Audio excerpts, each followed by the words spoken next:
Ну тут деякі кремлівські рти, перепрошую за таке формулювання, вони це називають медійним проривом. Бо тим самим в Україні тепер знято табу на демонстрацію думок людей, ну, які за українським законодавством і за здравою логікою є злочинцями. То есть смотри, были преступники, а стало иное мнение.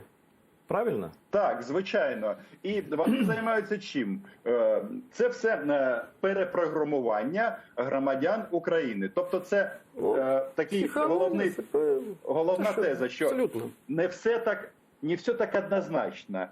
І які там головні тези проговорюються? Ну, наприклад, з приводу там Поклонської не було ніякого захоплення і анексії.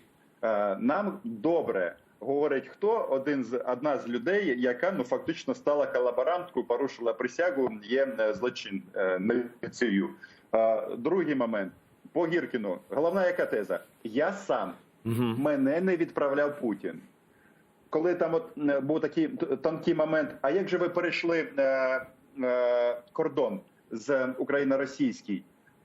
І Гіркін раз теж. Тут ми говорити на цю тему не будемо. Але, як на мене, Російська Федерація, це, наскільки б вони не розповідали про те, що у них військові йдуть в відпустку на танках, але банди озброєні по Російській Федерації, я не знаю, може десь по Кавказу ще ходять, але в центральній частині, мало вирогідно.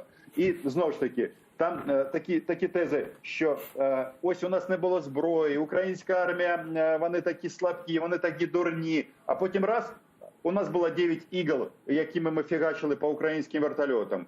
І тобто, з одного боку, іде така робота, це насправді військова, інформаційна, психологічна операція спрямована на те, що ваша влада погана, і взагалі в Росії теж погана.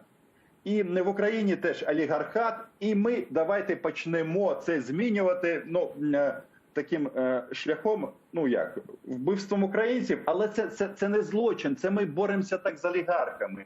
І це, як на мене, такі от базові речі. Это, кстати, Рома, это, кстати, ложится вот на ту пропаганду, которую пророссийские каналы в Украине, что это не война народов, это не война стран, это война олигархатов там, и так далее, и так далее.